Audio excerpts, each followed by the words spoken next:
Bonjour mes amis, j'espère que vous allez tous bien. Je suis très content de vous retrouver encore une fois de plus via ce petit tuto. Alors, sans plus tarder, ce petit tuto va se porter sur comment prédire la géométrie d'une molécule.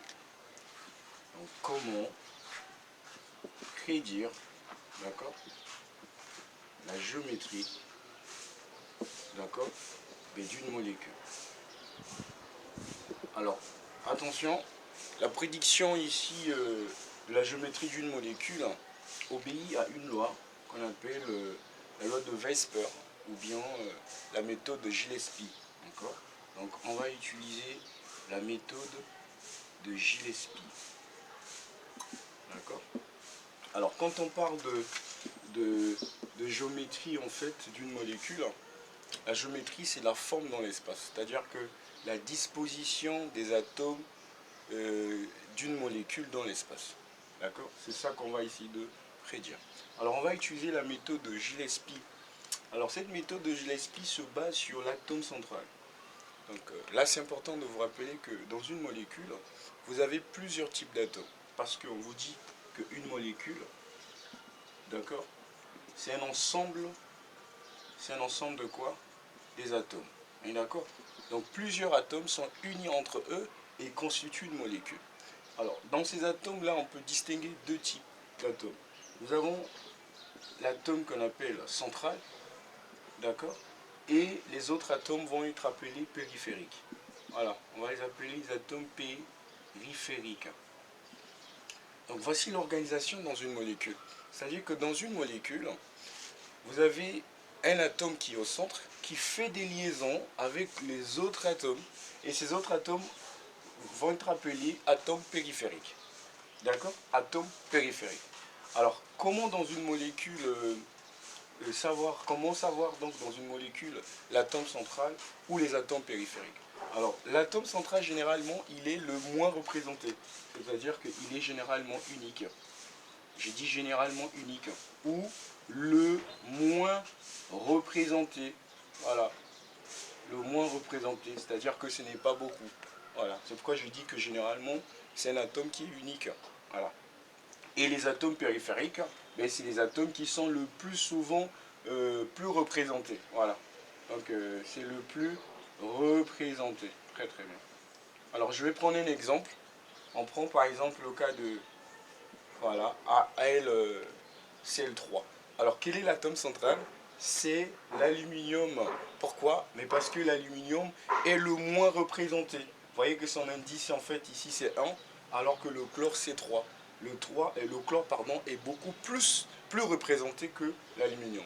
Donc dans cette molécule, vous avez l'aluminium qui est au centre, d'accord, et qui fait des liaisons avec les chlores. C'est comme ça que s'organise une molécule.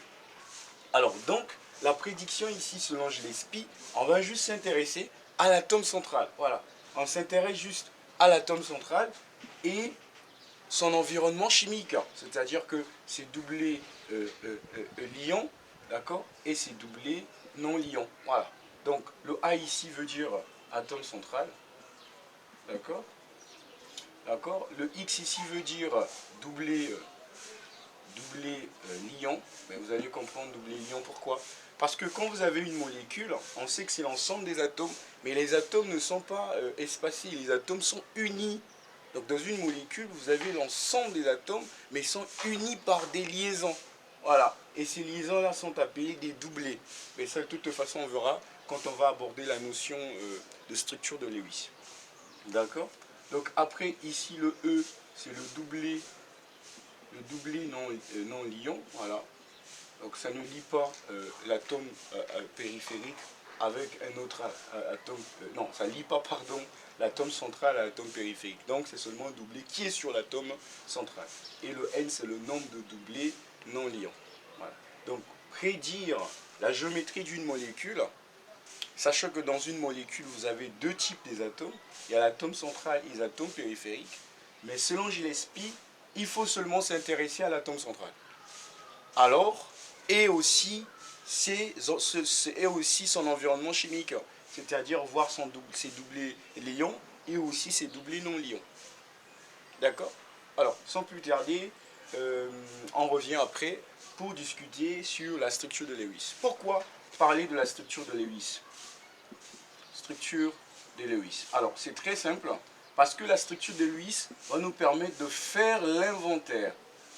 Donc, ça va nous permettre de faire l'inventaire de type de quoi? De doublé, voilà, de doublé. Ok?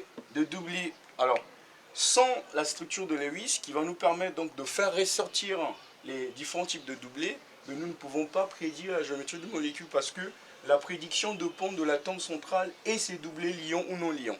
Donc pour faire ressortir ces doublés liants ou non liants, il faut passer par la structure de Lewis.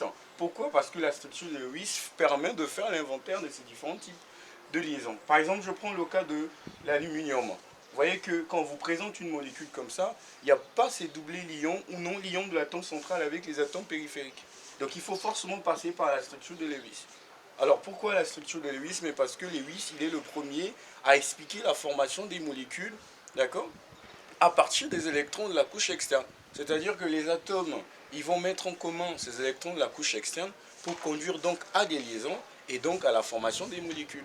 Et donc dans la structure de Lewis, ben, nous verrons donc ces doublés ou ces liaisons chimiques. À partir du moment où on a ces liaisons chimiques, nous pouvons donc prédire facilement la géométrie de la molécule. Pourquoi? Mais parce que on va voir après que la géométrie de la molécule dépend de la valeur de M et de N. D'accord? Donc sans plus tarder, on revient sur la structure de Lewis. Merci.